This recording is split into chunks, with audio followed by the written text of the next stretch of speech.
faire ta volonté, chercher ta volonté, chercher ton cœur.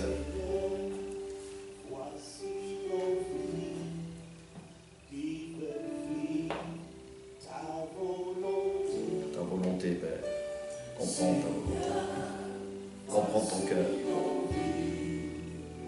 Être sensible à ton cœur, être sensible à ta prière, être sensible, Père. Nous voulons vraiment comprendre ta volonté.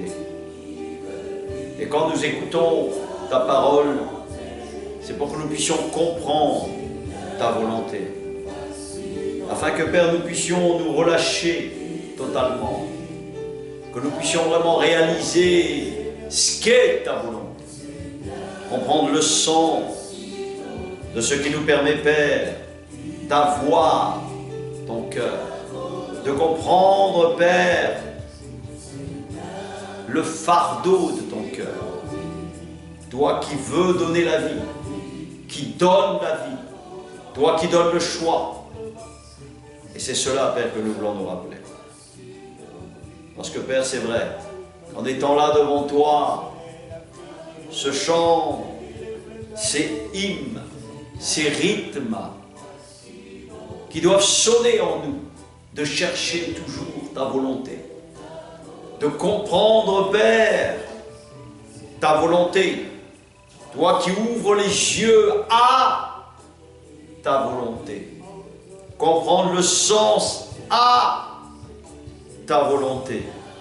C'est le cœur dans lequel, Père, tu mets à l'intérieur de nous-mêmes le vouloir comme le non-vouloir, le choix qui détermine de faire en sorte d'avoir le cœur de ton cœur. Et je veux te dire merci par ton esprit d'apprendre, d'enseigner, d'éduquer, d'instruire le cœur. Car c'est de là, Père, que nous allons comprendre vraiment ta volonté. Être enseigné par cette parole. Chacun de nous, nous avons besoin, comme tu l'as dit, Père, allez et enseignez-leur et enseignez tout ce que je vous ai prescrit pour notre bonheur. La prescription de notre médecin, la prescription qui nous permet, la prescription de son ordonnance, d'être ordonné par les prescriptions de son esprit, les prescriptions qui nous permettent de faire sa volonté, d'aller et de faire, Père, de chacun pour comprendre, Père, aimer comme aimer ton prochain, comme toi-même. Aimer nous permet de comprendre ta volonté, nous permet de comprendre, Père, ce que tu veux écrire à l'intérieur de nous-mêmes. Et nous voulons nous laisser enseigner par seulement tes prescriptions.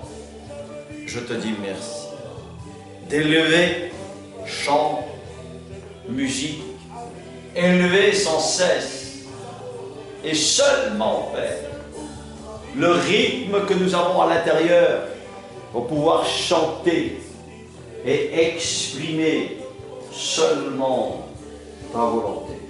Ta volonté, Seigneur, c'est vraiment te connaître. Ta volonté, Père, c'est de faire en sorte que chacun, nous puissions rester dans cet esprit de prière continuelle.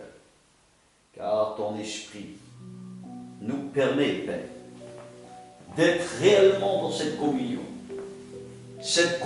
et cette vie éternelle qui va nous permettre d'être ressuscités au travers de toi, qui va nous permettre simplement, Seigneur, de voir enfin bientôt ton jour paraître. Car, Esprit de Jésus, c'est toi qui permettra au dernier chauffard, à la dernière trompette, d'entendre le son, Seigneur, qui nous permettra d'être chacun devant toi. Et avant toute chose, Père, nous voulons être utiles à ton service, être utiles à ta volonté et faire ce que tu nous demandes. Alors en ce jour, nous allons nous mettre là devant toujours sa parole auprès et au pied, on va dire, du Maître. Je vais prendre un verset, je vais prendre simplement un texte de l'Évangile que beaucoup doivent connaître, certainement même, et peut-être que beaucoup ne connaissent pas ou ont entendu parler de ce verset. C'est Marc chapitre 12 au verset 41. On va faire cette lecture et on va se laisser inspirer par l'Esprit de Christ, l'Esprit de Dieu, pour faire sortir surtout le message de ce qu'il veut nous expliquer et nous ouvrir surtout l'intelligence. Donc j'ai dit Marc 12 dans l'Évangile au verset 41. Jésus était assis vis-à-vis du tronc et regardez comment la foule y mettait de l'argent. De nombreux riches mettaient beaucoup et une pauvre veuve aussi vint y mettre 2 petites pièces, une toute petite somme qui était à côté des riches qui donnaient de leur superflu. Verset 43, alors Jésus appela ses disciples et leur dit, « Je vous le dis en vérité, cette pauvre veuve a donné plus que tous ceux qui ont mis dans le tronc, car tous ont pris pour la plupart de leur superflu pour mettre dans le tronc, tandis qu'elle, elle a mis de son nécessaire, tout ce qu'elle possédait et tout ce qu'elle avait pour vivre. » Alors si on se penche sur ce texte, Jésus, Dieu, est celui qui nous observe. Et aujourd'hui, mon thème est simple. C'est que l'argent que Dieu demande à son peuple est rattaché à un jour spécifique, à un jour bien sûr que l'on doit tous savoir que le Seigneur nous donne à travers ses commandements, c'est de sanctifier son jour. Donc son saint jour qui est le samedi, le sabbat. Et nous comprenons parfaitement qu'à travers ce jour, nous trouvons un rattachement à l'argent. Et là on voit très bien que Jésus, qui était là, qui regardait, et regardez comment chacun mettait son argent. Donc nous savons que la plupart qui allaient au temple, à la maison du trésor, et nous savons qu'il y a toujours quelque part une maison du trésor. Et la maison du trésor est là où essentiellement Dieu nous regarde et voit où notre cœur est placé. Là où nous mettons tout notre cœur dans la maison, premièrement bien sûr, du Seigneur. Parce que c'est de là que nous allons sortir l'enseignement de la parole, et c'est de là que sort et fait sortir à travers la naissance, depuis que le Maître est venu, depuis que nos frères et sœurs juifs ont donné le sens de la réalité du rattachement à la maison de Dieu. Et nous voyons très bien que tous les textes, et je vais les expliquer au fur et à mesure. Donc, pour commencer ce texte, donc on voit que Dieu regarde de la manière dont tu mets ton argent, dont en fait si l'argent pour toi, à Dieu, est quelque chose d'important. Et là, nous voyons que pour la plupart qui ne comprennent pas la parole de Dieu, qui ne comprennent pas à quoi sert l'argent dans la maison de Dieu, cela sert pour enseigner, bien évidemment, ses prescriptions et permettre à chacun de connaître le vrai Dieu. Et c'est là que, en fait, nous devons réaliser tous les textes qui nous sont cités et qui nous sont racontés pour que nous soyons instruits. Donc, je vais sortir vraiment des passages au fur et à mesure et qui vont permettre surtout d'être concernés, consternés, chacun de nous, de donner vraiment l'argent à Dieu pour l'avènement du Seigneur. Préparer le retour du Seigneur. Combien il est nécessaire que l'Église de Dieu soit et fait partie de nos priorités. Et là où je dirais sans cesse, là où est ton cœur est ton trésor. Nous comprenons que cette femme, et quand on lit bien le texte, elle est tellement amoureuse de Dieu, elle craint et elle obéit, on va dire craindre veut dire obéir à des commandements précieux vis-à-vis de Dieu. Et là nous comprenons combien il est nécessaire, pour donner de son nécessaire, c'est que vraiment on est confiant totalement, c'est que vraiment on a une grande certitude à l'intérieur de nous-mêmes, de cet esprit qui nous pousse à obéir pour nous permettre de comprendre la réalité de la bénédiction.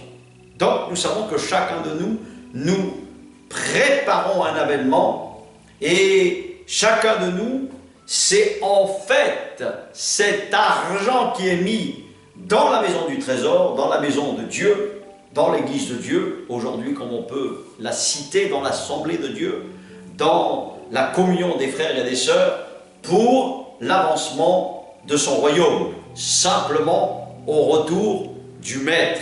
Voir que l'argent est au-delà de tout ça, le cœur, la motivation, le projet, le but de servir et surtout de voir que tous les êtres humains puissent connaître le futur royaume de Dieu, connaître ses commandements, connaître sa volonté.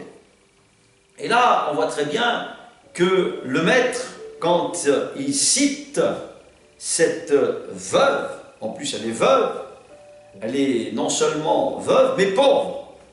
Elle a deux choses en fait, qui fait qu'en fait elle n'a rien, on va dire, pour elle. Et on voit que pour Dieu, elle est riche, parce qu'en fait, elle obéit à une ordonnance, à une prescription qui est spirituelle. Et sache que spirituel veut dire obéir à ses commandements. Et jamais il est trop de dire que la désobéissance est aussi coupable que la divination. C'est pour cette raison que beaucoup ne comprennent pas le monde spirituel. Le monde spirituel, en fait satanique, démoniaque, a une mainmise sur ceux et sur celles qui ne veulent pas obéir à l'Esprit de Jésus, à l'Esprit Saint. Et là, on va voir parfaitement une chose.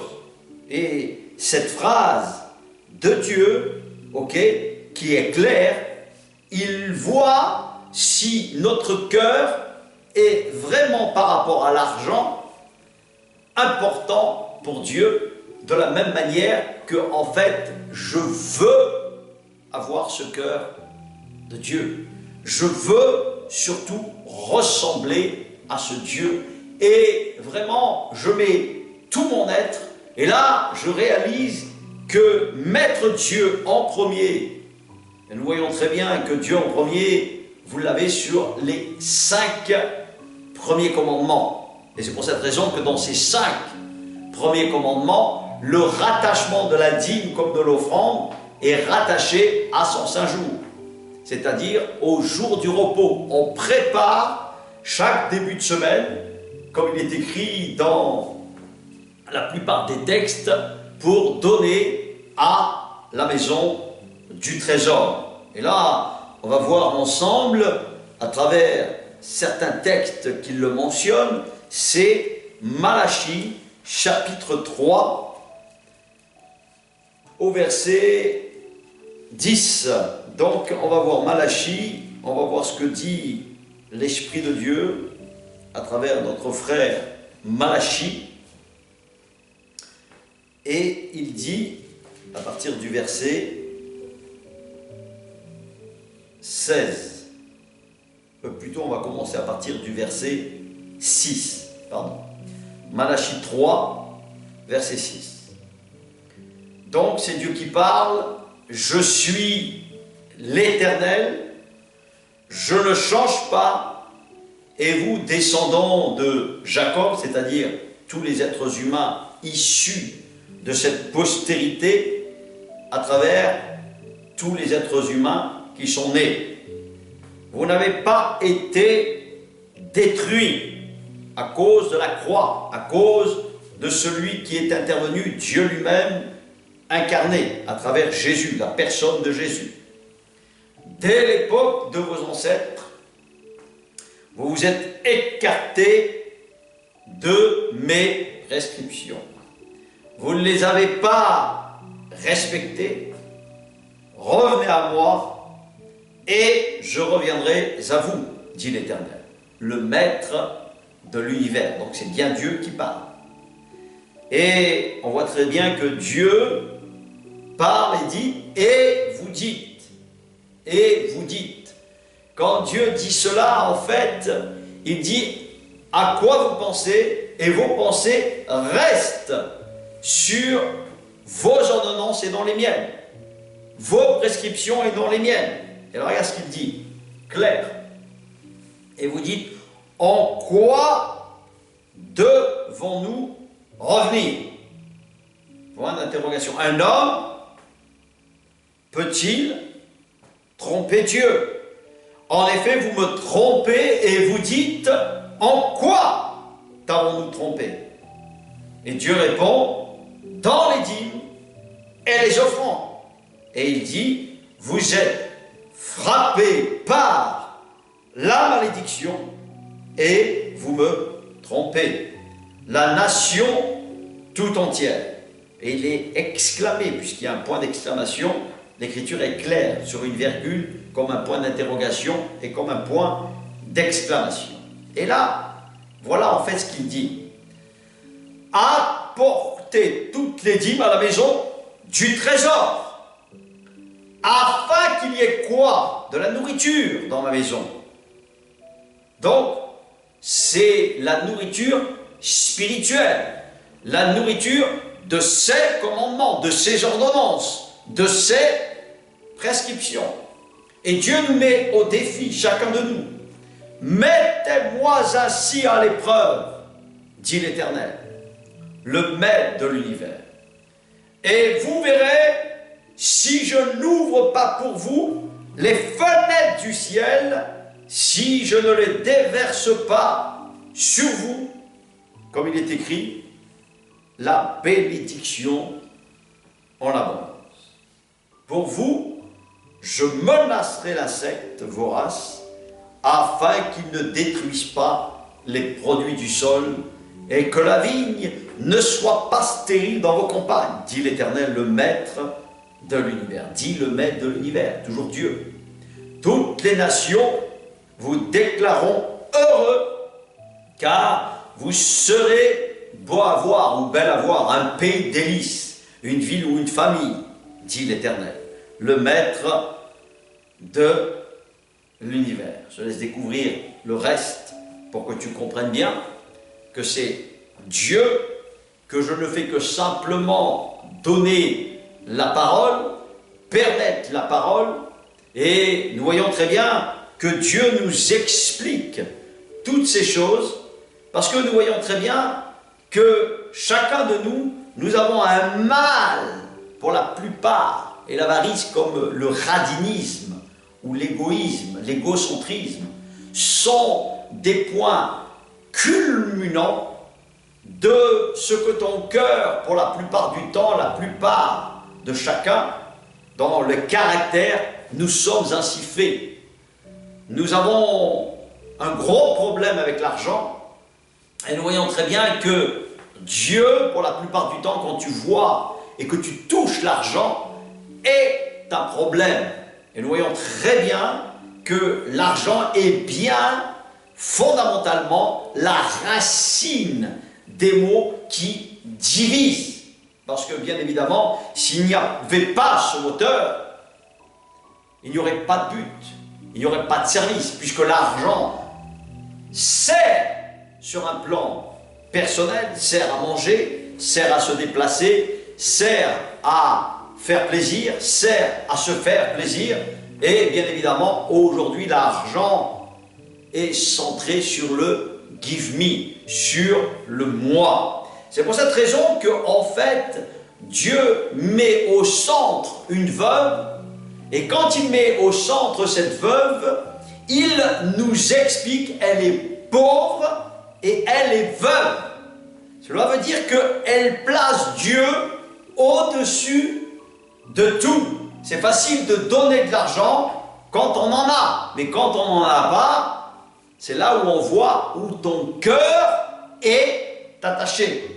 Et là, on voit très bien que la parole nous mentionne parfaitement, et nous voyons très bien que quand ça devient obligatoire, quand les choses se font parce qu'il faut le faire, cela devient une malédiction. C'est pour cette raison que Dieu attache vraiment une importance capitale, l'argent rattaché à son saint jour, à son saint sabbat, dans la maison du trésor. Là où la parole de Dieu t'est donnée, là où la parole de Dieu t'est enseignée, là où la parole de Dieu te permet de devenir un adulte spirituel, un adulte qui va permettre d'être un grand-père ou une grand-mère de Dieu pour donner suite à ces valeurs de Dieu, à ces valeurs spirituelles, aux valeurs de ses commandements. Et en fait, nous comprenons bien que Dieu a toujours parlé ainsi. Quand on lit l'histoire d'Abraham, on voit qu'Abraham a donné aussi la dîme. Mais tout le monde connaît ce passage, que ce soit dans Hébreux 7, verset 6, comme dans Genèse 28 au verset 22, il les explique. Et là, nous voyons même très bien que l'apôtre Paul avait besoin d'argent pour tous ses déplacements, pour ouvrir et permettre des communautés vivre comme Dieu le demande. Donc il lui fallait bien sûr de l'argent pour qu'il se déplace. Et il fallait que pour certains qui étaient des avares endurcis ou des radins endurcis, il se montrait en exemple et il expliquait qu'il était contre la fainéantise, contre la paresse, l'oisivité. Et il montrait qu'il fallait mettre les mains à la pâte pour Dieu. Il expliquait toutes ces choses.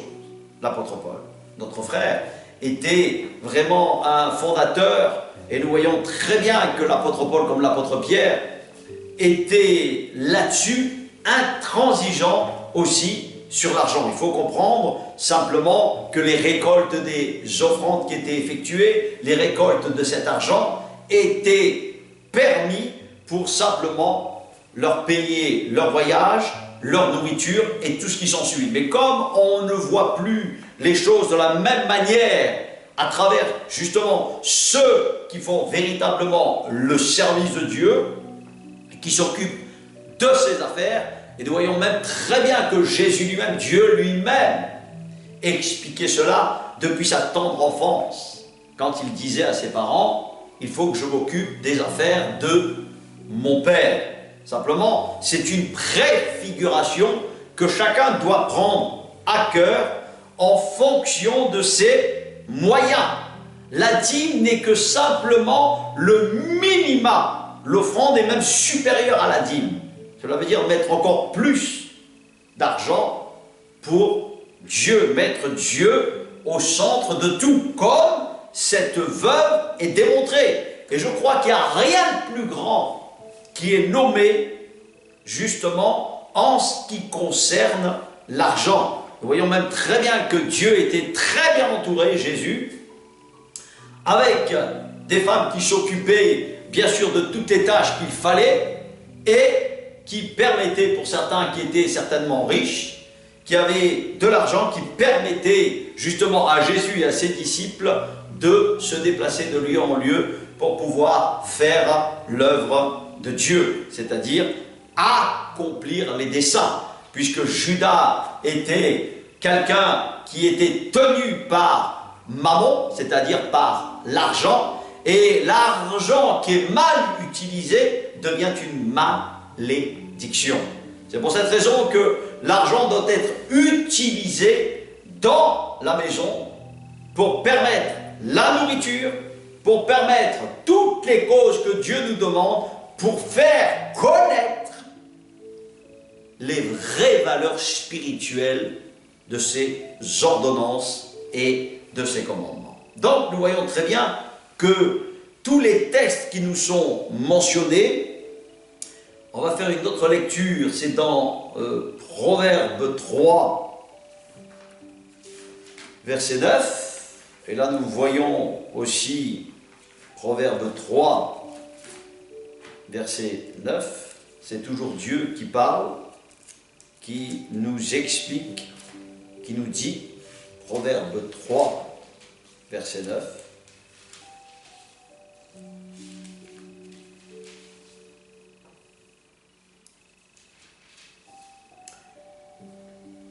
qui nous dit « Honore l'Éternel avec tes biens et avec les premiers de tous tes produits.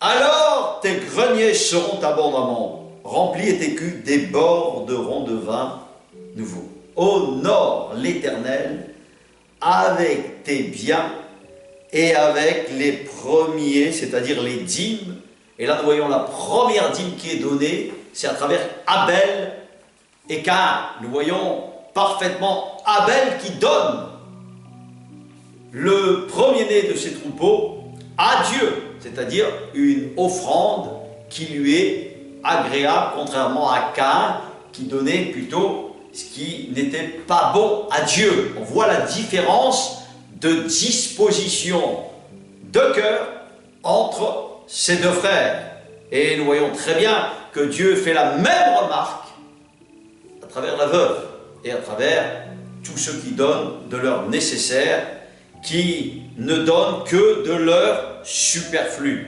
S'ils étaient à la place certainement de cette veuve, ça leur arracherait les tripes, tellement l'avarice et le radidisme ou l'égocentrisme les tient. Donc nous voyons, là où est ton cœur, là est ton trésor. Donc est-ce que vraiment le trésor du temple, le trésor de là où tu reçois la parole de Dieu, t'est essentiel? Voici encore un passage qui est puissant, c'est Galates 6.6. Tu vas voir comment Dieu va te permettre de réfléchir à tout ça, d'étudier surtout tous ces passages, et de dire, est-ce que c'est toi qui me parles, Seigneur? Est-ce que c'est toi qui m'expliques comment l'argent est important pour toi ou ne l'est pas? Écoute bien ça. Galates, chapitre 6, verset 6. Que celui à qui l'on enseigne la parole donne encore une fois une part de tous ses biens à celui qui l'enseigne. Et verset 7, regarde ce qu'il dit. Ne vous y trompez pas, on ne se moque pas de Dieu. Ce qu'un homme aura semé, il le récoltera aussi. Celui qui sème pour satisfaire sa nature propre récoltera la ruine. Mais celui qui sème pour l'esprit récoltera de l'esprit la vie éternelle. Ne négligeons pas de faire le bien, car nous moissonnerons au moment convenable si nous ne nous relâchons pas. Ainsi, si donc, pendant que nous en avons l'occasion, pratiquons le bien que Dieu nous demande, c'est-à-dire la volonté de Dieu, envers tous et en particulier envers nos frères et nos sœurs. Donc nous voyons que Dieu est vraiment axé sur l'argent, c'est-à-dire aussi. Il ne suffit pas de dire « Oh, je donne selon mon cœur, on fait comme on peut ». Non, Dieu te cite cette veuve pour te dire simplement « Dieu, sa maison, la maison du trésor, le lieu où tu reçois la parole est important ». C'est-à-dire, c'est ça qui permet la volonté et l'avancement de son royaume pour faire connaître les vraies valeurs spirituelles pour pouvoir les transmettre. Transmettre ces commandements est quelque chose d'essentiel qui est rattaché à cette loi. Tu aimeras le Seigneur ton Dieu et tu aimeras ton prochain comme toi-même. C'est pour cette raison que tous les passages qui nous sont vraiment donnés dans les textes nous permettent surtout de réaliser combien Dieu regarde là où nous mettons notre argent. Qu'est-ce que nous en faisons? Est-ce que nous agissons de manière simplement à penser qu'à nous et simplement à notre petit train de vie, à conforter nos petits conforts, à satisfaire tous nos petits caprices ou les petits caprices justement qui est rattaché simplement à nos intérêts? C'est pour cette raison que vraiment il nous faut bien réfléchir sur tous ces textes qui nous sont vraiment donnés en ce qui concerne l'argent. C'est pour cette raison qu'aujourd'hui, ce que Dieu donne, là où est ton cœur, c'est là où est ton trésor. Donc, ce que je veux poser, et la question, elle est simple, elle est simplement dans la méditation, dans la réflexion, dans l'étude, dans la prière de ce que Dieu nous donne, à travers tous ces passages que je te donne. Est-ce que vraiment, tu te poses cette question? Est-ce que vraiment, tu permets l'avancement du royaume de Dieu, là où ceux qui donnent la vraie parole, la véritable Église, celle qui est de la communauté de ses saints, celle qui prône ce véritable évangile, cette véritable nouvelle du royaume à venir, où en fait la véritable justice de Dieu enfin paraîtra. Parce qu'en fait, si l'on veut être en accord, nous devons être les prémices en tant que communauté des exemples d'amour, des exemples de justice, des exemples de voir en fait ce qu'on fait en toute transparence avec l'argent, comment est utilisé l'argent. Il ne suffit pas de dire que l'argent est la racine de tous les maux. Elle est la racine de tous les maux parce que le cœur n'y est pas. Parce que la plupart sont ou avares, ou radins, ou égoïstes. Et on voit très bien qu'ils ne font pas cause commune comme dans le livre des Actes des Apôtres. Chacun ne cherchait pas uniquement son intérêt. Et nous voyons même très bien qu'il y en a qui peuvent même perdre la vie. Et je vais te passer un passage dans le livre des Actes que beaucoup certainement connaissent. Mais on ne veut pas prêcher là-dessus parce que c'est compliqué. Parce que l'argent est un tabou. Et comme pour la plupart, ils sont tous picsous et les rois et les reines des picsous avec l'argent, c'est pour cette raison qu'il faut faire messe basse. Alors, il ne faut pas se gêner. En principe, il n'y a pas de tabou quand on marche vraiment avec le vrai Dieu, avec le véritable évangile, avec le véritable Saint-Esprit. Donc, on comprend que là, il n'y a pas de tabou. Mais le gros problème, ceux qui marchent à l'opposé, et écoute bien mes messages sur les enseignements en général qui sont donnés, et tu comprendras pour quelle raison je parle comme cela. Donc, on va voir un tout petit peu, voilà, ce que dit Jésus, ce que dit Dieu.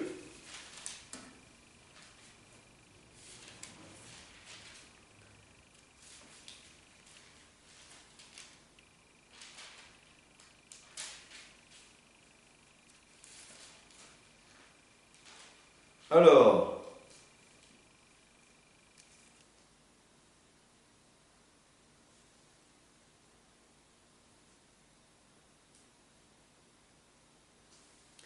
Acte 4, au verset 32. Voilà ce qui est écrit. La foule de ceux qui avaient cru n'était qu'un cœur et qu'une âme. Personne ne disait que ces commandements, lui appartenaient en propre. Mais ils mettaient tout en commun. Avec beaucoup de puissance, les apôtres rendaient témoignage de la résurrection du Seigneur Jésus, et une grande grâce reposait sur eux tous. Et il n'y avait aucun nécessiteux parmi eux. Tous ceux qui possédaient des champs ou des maisons les vendaient, apportaient le prix de ce qu'ils avaient vendu et le déposaient aux pieds des apôtres. Et l'on faisait des distributions à chacun en fonction de ses besoins. Joseph, celui que les apôtres surnommaient Barnabas, ce qui signifie le fils de l'encouragement, un lévite originaire de Chypre, vendit un champ qu'il possédait et bien sûr apporta l'argent et le déposa aux pieds des apôtres. Écoute bien ce passage, chapitre 5. Mais si ça ne te met pas à l'intérieur de toi véritablement la crainte de Dieu, comment l'argent est aussi capital pour Dieu, écoute bien ce passage. Cependant, un homme, appelé Anania avec Saphira, sa femme, vendit une propriété et garda une partie du prix en accord avec sa femme. Il apporta le reste et le déposa aux pieds des apôtres. Pierre lui dit, Anania, pourquoi Satan a-t-il rempli ton cœur au point que tu aies menti à Dieu, au Saint-Esprit, et gardé une partie du prix du champ? S'il n'avait pas été vendu, ne te resterait-il pas? Et après l'avoir vendu, n'avais-tu pas le droit de disposer de l'argent comme tu voulais? Comment as-tu pu former dans ton cœur un projet pareil? Ce n'est pas à des hommes que tu as menti, mais à Dieu. Quand Anania entendit ces paroles, il tomba et expira. Une grande crainte s'empara de tous ceux qui l'apprirent. Les jeunes gens se levèrent pour envelopper le corps, puis ils l'emportèrent pour l'enterrer. Environ 3 heures plus tard, sa femme entra sans savoir ce qui était arrivé. Pierre, l'apôtre Pierre, lui adressa la parole et lui dit, « Dis-moi, est-ce bien à ce prix que vous avez vendu le champ ?» « Oui, répondit-elle, c'est à ce prix-là. » Voilà l'hypocrisie, voilà le mensonge, voilà la caution du mensonge. Alors Pierre lui dit, « Comment avez-vous pu vous mettre d'accord pour provoquer l'Esprit du Seigneur? Ceux qui ont enterré ton mari sont à la porte et ils vont t'emporter toi aussi. » Elle tomba aussi immédiatement aux pieds de l'apôtre et expira. Quand les jeunes gens rentrèrent, ils la trouvèrent morte et l'emportèrent pour l'enterrer à côté de son mari. Une grande crainte alors s'empara de toute l'Église. Et tous ceux qui apprirent ces événements étaient vraiment dans la crainte du Seigneur. Moi, je crois que quand on lit vraiment et comprend sérieusement la parole et sérieusement l'engagement avec Dieu, nous comprenons que la véritable Église de Dieu, où il se produit vraiment des choses, où on est vraiment nourri, où vraiment la garde de Dieu, la protection de Dieu, la bénédiction de Dieu accompagne son peuple, c'est qu'elle écoute ce que Dieu dit à travers ses commandements. C'est pour cette raison que quand je lis ce texte, j'ai à l'intérieur de moi-même, pour la plupart, qui sont avares, radins et égoïstes, vont se retrouver, et ils sont déjà dans cet état de mort, en attente de mort éternelle. Ils sont déjà dans une mort spirituelle quand ils ne veulent pas comprendre, quand en fait Dieu les reprend, Dieu leur explique, puisqu'ils ont l'écriture pour la plupart. Ceux qui ne connaissent pas Dieu, c'est un fait, mais ceux qui prétendent connaître Dieu, qui ont cette parole, et qu'en fait ils ne font pas ce que Dieu demande, qui en fait pour eux l'argent c'est pas important pour Dieu, c'est très grave. Je les plains parce que en fait s'ils étaient vraiment dans la véritable église, ils ne tiendraient pas la fraction de la seconde, parce qu'ils seraient repérés par justement leur démon d'avarice, leur démon en fait de radinisme et d'égoïsme. Et là, quand on lit vraiment ce texte, et je veux te faire réaliser que la véritable Église est complète, et il existe une véritable Église où tous les faux, où tous les hypocrites et les lâches ne tiennent pas. C'est ce qui est écrit. On ne tient pas dans l'assemblée des saints. Il y a un ménage qui se fait de manière surnaturelle. Moi, je peux en parler en connaissance de cause, et je sais pertinemment, et je vois pertinemment, justement, ces personnes. Et on voit très bien que par la suite, il y a vraiment des corrections de la part du Seigneur, parce qu'il n'y a rien à craindre, il faut laisser faire Dieu. On ne se moque pas de Dieu. Je l'ai dit tout à l'heure dans Galates, au chapitre 6, verset 6, on ne se moque pas de Dieu en ce qui concerne justement la maison du trésor. Il faut vraiment prendre ces choses au sérieux. C'est pour cette raison que la parole est claire à travers toutes ces choses. Elle est claire parce que vraiment on ne peut pas rester impuni et on ne peut pas prendre indéfiniment Dieu en disant que Dieu ne regarde pas l'argent. Dieu regarde ce que tu mets, d'accord, à l'intérieur de la maison du trésor, ou avec tes frères et sœurs, ceux qui t'enseignent, les apôtres, les pasteurs, ceux qui sont les vrais, bien évidemment, pas les faux, pas les profiteurs, pas les sensus, pas ceux qui dominent leur prochain, car il n'y a bien évidemment aucun intérêt à toutes ces choses-là. Mais Dieu tient compte de toutes ces choses et il voit vraiment ton cœur. Alors on va aller un peu plus loin encore pour confirmer toutes ces choses dont nous parlons. Le livre de l'Exode au chapitre 16. Exode chapitre 16,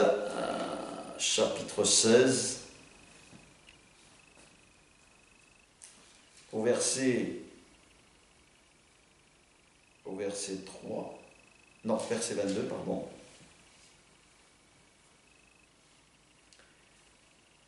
Voilà. Verset 22. Ah non, pardon. C'est Exode 23. Voilà, 23, plus exactement. 23. Exode 23. Voilà. Et c'est verset 14. Voilà, 23, verset 14. 3 fois par an, tu célébreras des fêtes en mon honneur, tu observeras la fête des pains sans levain pendant 7 jours, au moment fixé. Lors du mois des épis, tu mangeras des pains sans levain, comme j'en ai donné l'ordre. En effet, c'est au cours de ce mois que tu es sorti d'Égypte. Et là, la phrase, elle est claire. On ne se présentera pas devant Dieu les mains vides. C'est important de bien comprendre que déjà, à travers la racine, à travers son peuple, comment il explique la maison du trésor, comment l'approche dans la maison du trésor pour amener justement les dîmes, les offrandes dans la maison du trésor était quelque chose de très important. Mais en fait, si vraiment nous comprenons le but de Dieu, si nous comprenons vraiment à quoi sert l'argent, à quoi servent toutes ces choses que l'on remet dans la maison du trésor, et qu'il est essentiel d'avoir un cœur pour Dieu, et de comprendre ce cœur de Dieu, c'est le fardeau que Dieu a pour enrichir aussi chacun de nous. Car en fait, on a tout intérêt, si tu te rappelles à travers le livre de Malachie, de permettre et de faire ce qu'il dit. Et là, nous voyons très bien que ce qui est frappé par la malédiction, c'est ceux qui viennent avec un cœur double, ou avec un cœur qui est difficile pour eux de donner. Parce qu'en fait, ils ne pensent qu'à eux. C'est pour cette raison que pour beaucoup, la malédiction, le mal, le diable, Satan, les démons, les pourchassent. C'est pour cette raison que, en fait, c'est une loi. Et quand on défie les lois de Dieu, quand en fait on ne respecte pas et on n'honore pas ce que Dieu nous demande, on se fait corriger. Donc quand on n'écoute pas les véritables serviteurs, quand on n'écoute pas Dieu dans sa parole, et ceux qui te reprennent, ceux qui t'éduquent, ceux qui t'instruisent, nous comprenons que les valeurs de Dieu, les valeurs de ses commandements, sont essentielles pour que tu puisses les ingurgiter, pour pouvoir les pratiquer. Et en fait, si tu ne les pratiques pas et que tu restes comme tu es, tu vas être assujetti à la malédiction qui te pourchasse. Donc, tu as tout intérêt à faire ce que Dieu et ce que Dieu te demande et me demande. C'est pour ça que écouter Dieu est indispensable, obéir pour pratiquer et vivre par l'esprit de ses commandements. Ce sont des choses qui sont essentielles et nous devons rester axés sur tous ces passages. Donc je vais te les redonner. Donc aujourd'hui j'ai fait en fait un enseignement sur la dîme qui est rattachée bien sûr au jour du Seigneur. Cette dîme, comme les offrandes bien sûr, qui sont essentielles dans la maison du trésor. Donc ce thème je l'ai donné, je l'ai expliqué, je l'ai décortiqué pour simplement te rappeler comment, à travers cet enseignement, tu dois mettre le trésor de ton argent à Dieu. Comment tu dois faire pour faire en sorte que tu aies ce cœur et les fardeaux de Dieu à tous les points, que tu puisses vraiment agir comme Dieu te le demande, là où est ton cœur et ton trésor. Donc, on fait un petit rappel. Donc, j'ai commencé par Marc 12, 41, en ce qui concerne la veuve. Ensuite, j'ai rattaché, bien sûr, dans le livre de Malachie, chapitre 3, à partir du verset 10. Ensuite, je certifie et je scelle, bien sûr, à travers Genèse 28, au commencement de l'écriture, verset 22, qui est le Père Abraham, le fondateur de la foi, en ce qui concerne les offrandes comme les dîmes qui sont données à Dieu de la même manière, dans la préfiguration selon l'ordre de Melchizedek, qui est en fait le phare de la Nouvelle Jérusalem, qui est le phare du temple de Dieu, ok, et qui est rappelé dans Hébreux 7, verset 6. Et là, nous comprenons une chose aussi, que quand Dieu permet à travers Paul, à travers Pierre, à travers cette charte, pour créer des communautés, des familles, dans des villes, dans des pays, Galates chapitre 6, verset 6. Et là, il y a un petit rappel, bien évidemment, encore aussi, et il le dit dans le livre des Proverbes, chapitre 3, verset 9.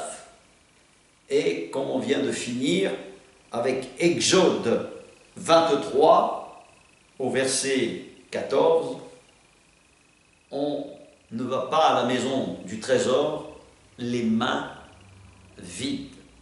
Et là, nous comprenons que chaque sabbat, c'est pour cette raison que je dis Le jour du Seigneur, c'est un rattachement véritablement à la dîme et aux offrandes que nous devons à Dieu. Et Dieu est clair quand il dit Dieu, et c'est Paul, inspiré par l'Esprit de Dieu, qui dit simplement Dieu est un Dieu d'ordre et non de désordre.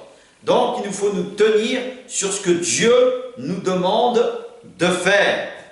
On ne peut pas aller à l'encontre de ce que Dieu ne nous demande pas de faire. C'est ça qui fait partie de sa volonté. C'est un commandement, bien évidemment, rattaché au jour du Seigneur, qui est essentiel pour Dieu, qui est capital pour Dieu, de voir ton attitude devant le trône de Dieu, devant la maison du trésor.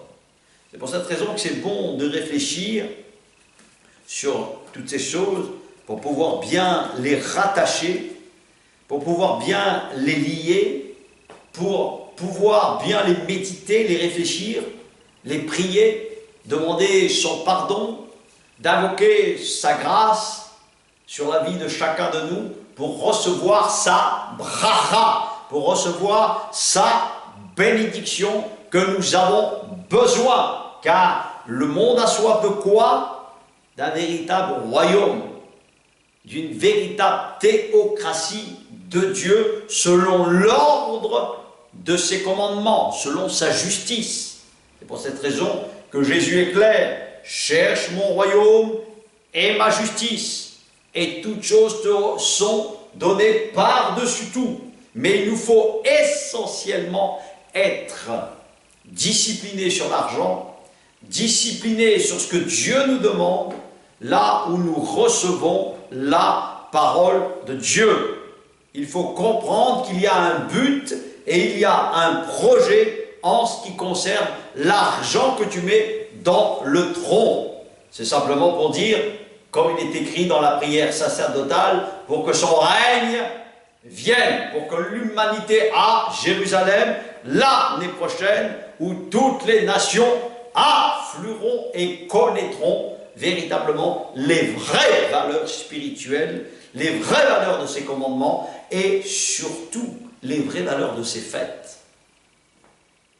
Il y a une symbolique à travers toutes ces fêtes, à travers la croix, à travers la Pâque, à travers la nouvelle année, à travers les pains sans levain, à travers la Pentecôte, à travers toutes ces fêtes, la fête des tentes, toutes ces fêtes ont un sens, le Yom Kippour, c'est-à-dire ce qui nous est donné de la part de Dieu et qui nous permet de comprendre que bientôt le monde, l'humanité ne sera plus tentée puisque le Satan, pendant le cours du millénium, sera bien évidemment lié pendant cette période.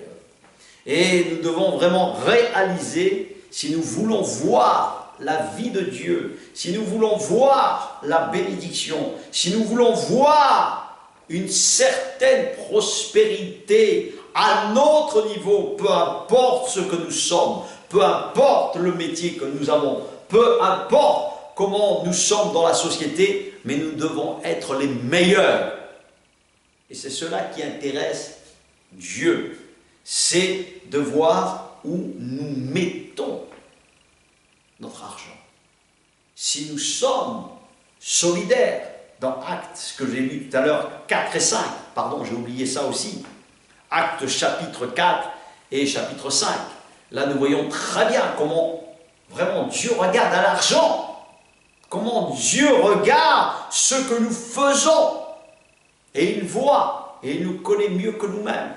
Donc on ne peut pas se moquer, et on ne peut pas mentir indéfiniment à Dieu en ce qui concerne l'argent. Nous allons prier, je vais prier, pour permettre que cet enseignement puisse te travailler, te bâcher à l'intérieur de toi-même, afin que tu puisses vérifier, prier et implorer, Raïm, aie pitié de moi, Seigneur. Je te demande pardon, Jésus, car je ne comprenais pas, j'étais aveugle. Et je veux voir comme tu vois. Et Père, si je n'ai jamais payé la dîme, si je n'ai jamais donné, Seigneur, je te demande pardon. Car à partir de ce jour, je prends la décision, à travers le libre arbitre que tu m'as donné, de prendre et de faire en sorte de discipliner mon âme à ton obéissance. De faire en sorte, Père, que mon âme puisse obéir à cette loi rattachée à ton jour de sabbat, à ton jour, Père, que tu sanctifies, à ton jour que tu bénis pour chacun de ton peuple. Père, je te rends grâce, je te rends gloire, et je rends l'honneur à celui qui nous permet, par la puissance de son esprit, car tout cela est de toi et te revient, tendre Père. Je te dis merci par avance d'ouvrir l'intelligence et de souffler par ton esprit, afin que ceux qui ne comprenaient pas comprennent cet enseignement en le vérifiant. Par le nom de Jésus de Nazareth, je te dis merci. Grâce te soit rendue, toi qui es l'Amen. Amen, Amen et Amen.